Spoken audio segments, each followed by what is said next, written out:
on the cover, and you like cats and are interested in saving them. If this is the case, you might want to put the book back down now. It's not really about saving cats, but we'll get to that in a minute.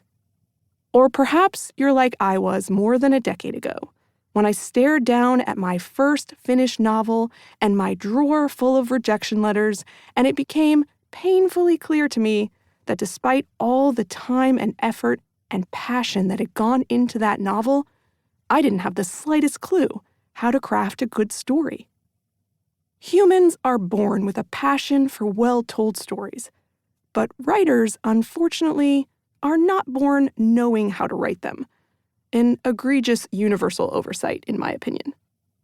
Sure, there are a handful of writers out there who sit down at a computer with a seed of an idea and 3 weeks later emerge with an elegantly structured novel with taut pacing, compelling character development, and a satisfying ending without even trying. We don't really like those writers. But for 99% of the rest of us, we have to work at it. Hard. We have to study the secrets of story structure. We have to dissect other novels and analyze their intricate inner workings.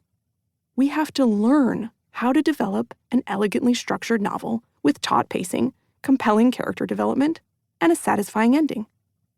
And that's exactly what I did more than a decade ago, when I picked up a screenwriting guide called Save the Cat by Blake Snyder. I learned what a good story was and how to write one. I have since sold more than 20 novels to major publishers, such as Simon & Schuster, Penguin Random House, and Macmillan. My books have been translated into more than 20 languages, and several have been optioned for film and television. Wait a minute.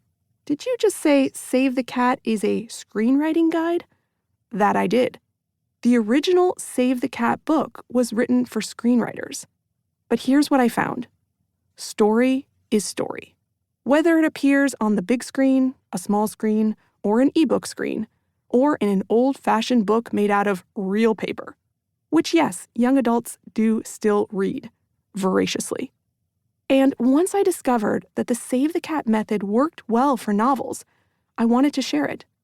I wanted to do for other novelists what Blake Snyder did for me. Which is why in 2018, I published the first novel adaptation of the Save the Cat method, called Save the Cat Writes a Novel. And now I've updated the method even more specifically for young adult novelists. Think of this guide as your crash course in storytelling, the ultimate guide to writing a young adult bestseller. By the time you finish listening to this book, you will know what makes up a good story and why. And more important, you'll know how to apply that to your own young adult fiction, so that you can start crafting memorable, unput-downable stories that resonate with teen readers. Because here's the harsh truth. No matter how good of a writer you are, no matter how masterfully you can string together sentences, no matter how witty your dialogue, how evocative your prose, how vivid your descriptions, how unique your literary voice, if you can't craft a good story, readers won't stick around until the end. I'd even venture to say they won't stick around past page 50. I told you it was harsh. But if you didn't hear it from me, you'd hear it from someone else, like a book reviewer online. And trust me, I'll be nicer about it. Since publishing Save the Cat Writes a Novel, I have been blown away and humbled by the response. I continue to get messages daily from authors who have used this method to write novels, finish novels, revise novels, fix novels, bring novels back from the dead, get novels represented by literary agents, and sell novels to readers, publishers, and even movie producers. These are not authors who were born knowing how to tell a story. These are authors like you and me, who just needed a little help. I'm certain that Save the Cat can help you as well. We might not be saving any literal cats, but we're saving writers, and that's an important job too. What exactly is Save the Cat?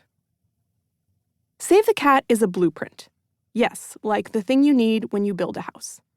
And that's the perfect metaphor. Houses can